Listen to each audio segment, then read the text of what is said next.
Soft tissue കവറിനെ കുറിച്ച് madam പറഞ്ഞു. Soft tissue cover നമുക്കറിയാം, ഒരു ചെറിയൊരു മുറിവാണെങ്കിൽ നമുക്ക് തുന്നിക്കെട്ടാൻ പറ്റും.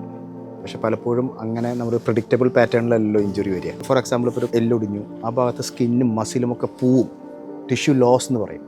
അവിടെ ഒന്നും ഉണ്ടാവില്ല, നമുക്ക് തുന്നിക്കെട്ടാൻ നമുക്കൊന്നും ഇല്ല, അവിടെ എല്ല് മാത്രമേ ഉണ്ടാവുള്ളൂ. അങ്ങനത്തെ സാഹചര്യങ്ങളിൽ ഓർത്തോപെഡിക് സർജൻ ഹെൽപ്ലെസ് ആണ്. കാരണം വേറെ സ്ഥലത്തുനിന്ന് സ്കിന്ന് മസില് ട്രാൻസ്പോർട്ട് ചെയ്ത് അത് കവർ ചെയ്യണം. എല്ല് എക്സ്പോസ് ചെയ്ത് വെക്കാൻ പറ്റില്ല. The best cover for bone is skin. ഞങ്ങൾ പഠിപ്പിച്ചിട്ടുള്ളതാണ്. ഏറ്റവും നല്ല കവർ ഡ്രസ്സിങ് അല്ല, സ്കിന്നാണ്. ആ സ്കിന്നില്ല, അവൈലബിൾ അല്ല. ഓർത്തോപെഡിക് സർജൻ ഒന്നും ചെയ്യാനില്ല. ഒരു കവർ ഇല്ലാണ്ട് നമ്മൾ ബോൺ ഫിക്സ് ചെയ്ത് വെച്ചിട്ടൊരു കാര്യമില്ല. അത് പിന്നീട് അത് ഇൻഫെക്റ്റഡ് ആവാം, അല്ലെങ്കിൽ ബോൺ സർവൈവ് ചെയ്യണമെന്നില്ല. പല ഹോസ്പിറ്റലും 24/7 പ്ലാസ്റ്റിക് സർജറി ഉണ്ടാവില്ല. അപ്പോൾ അങ്ങനത്തെ ഒരു സാഹചര്യത്തിൽ ഇങ്ങനത്തെ ഒരു പോളിട്രോമ, ഒരു ഹൈ വെലോസിറ്റി ഇഞ്ചുറി വന്നാൽ ഓർത്തോപെഡിക് സർജൻ ഒറ്റ ഓപ്ഷനേ ഉള്ളൂ, ആ ലിംബിനെ എങ്ങനെയും സ്റ്റെബിലൈസ് ചെയ്ത് പിന്നീട് പ്ലാസ്റ്റിക് സർജനെ സീനിലേക്ക് കൊണ്ടുവരിക. ഇനി പ്ലാസ്റ്റിക് സർജറി അവൈലബിൾ ആയിട്ടുള്ള ഹോസ്പിറ്റലുകളുണ്ട്. അവിടെയും ഞങ്ങൾ കണ്ടിട്ടുള്ള ഒരു കോമൺ പാറ്റേൺ, ഇൻഫാക്ട് ഞങ്ങളൊരു പ്ലാറ്റ്ഫോം ആവാനുള്ള ഒരു ബാക്ക്ഗ്രൗണ്ട് റീസണും അതാണ്. ആ പാറ്റേൺ എന്താ വെച്ചാൽ, as you said earlier, trauma എന്ന് പറഞ്ഞാൽ അത് ഓർത്തോപെഡിക് സർജറിയാണ്. അത് കാഷ്വാലിറ്റിയിൽ മാനേജ് ചെയ്യേണ്ടത് ഓർത്തോപെഡിക് സർജനാണ്. ഞങ്ങൾ മാനേജ് ചെയ്തിട്ടേ വേറെ ആരും മാനേജ് ചെയ്യാൻ ഞങ്ങൾ അനുവദിക്കുള്ളൂ. അത് അങ്ങനത്തെ ഒരു പാറ്റേൺ സെറ്റ് ചെയ്ത് വെച്ചിരിക്കുകയാണ്. അപ്പോൾ പ്ലാസ്റ്റിക് സർജറി അവൈലബിൾ ആയിട്ടുള്ള ഹോസ്പിറ്റലാണെങ്കിൽ പോലും ഇനീഷ്യൽ മാനേജ്മെൻറ്റ് ചെയ്യുന്നത് ഓർത്തോപെഡിക് സർജനാണ്.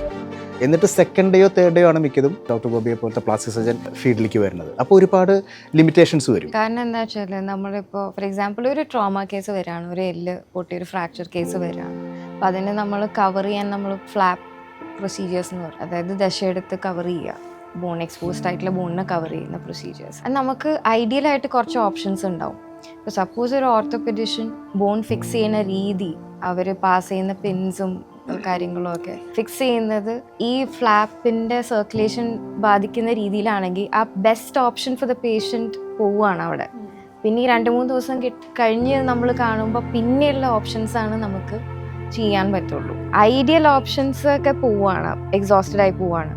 ഒരു സോഫ്റ്റ് ടിഷ്യൂ കവറിന് ഇവർക്കൊരു പ്ലാൻ എ ബി സി ഉണ്ടാവും. അതെ, അതിൽ പ്ലാൻ എ ആയിരിക്കും ബെസ്റ്റ്. ആ ബെസ്റ്റ് ഓപ്ഷൻ ഒരു ഇനീഷ്യൽ മാനേജ്മെന്റ് ഒരു പ്ലാൻഡ് അല്ലെങ്കിൽ അവർക്ക് ആ പ്ലാൻ എ നഷ്ടപ്പെട്ടു. പ്ലാസ്റ്റിക് സർജൻസ് നമുക്ക് എപ്പോഴും ഫീൽ ചെയ്യുന്ന ഒരു കാര്യമാണ്, ഇനീഷ്യൽ ഫേസിൽ തന്നെ നമുക്ക് ആ ഓർത്തോപെഡിഷനായിട്ട് ഒരു ഡിസ്കഷൻ വന്നിരുന്നെങ്കിൽ നമ്മൾ വിചാരിച്ചിരുന്നു മുമ്പ്. ഇനീഷ്യലി ഒരു കമ്മ്യൂണിക്കേഷൻ ഉണ്ടായിരുന്നുവെങ്കിൽ ഞങ്ങൾക്ക് ആ ഫിക്സേഷൻ ഇങ്ങോട്ട് മാറ്റായിരുന്നു, അല്ലെങ്കിൽ ഞങ്ങളുടെ മെത്തേഡ് ഓഫ് ഫിക്സേഷൻ മാറ്റാമായിരുന്നു, അല്ലെങ്കിൽ ഞങ്ങൾക്ക് ഫിക്സേഷൻ്റെ ടൈം തന്നെ വേണമെങ്കിൽ മാറ്റാമായിരുന്നു, അല്ലെങ്കിൽ ഞങ്ങളുടെ ഫിക്സേഷനും ഇവരുടെ പ്ലാസ്റ്റിക് സർജറി പ്രൊസീജിയേഴ്സ് നമുക്ക് സൈമൾട്ടേനിയസ്ലി കപ്പിൾ ചെയ്ത് ചെയ്യാമായിരുന്നു.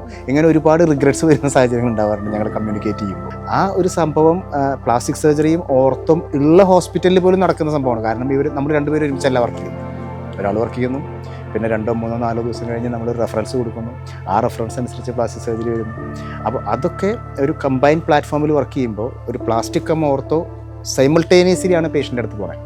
ഡിലേ ഇൻ ട്രീറ്റ്മെൻറ്റ് വരില്ല എന്നുള്ളത് മാത്രമല്ല, ഏറ്റവും ഒപ്റ്റിമലായിട്ട് ഇവർക്ക് ചെയ്യേണ്ട കാര്യത്തിനെ ഒപ്റ്റിമൈസ് ചെയ്ത് ഞങ്ങൾ നിൽക്കും. അവിടെ കോംപ്രമൈസ് വരുന്നില്ല.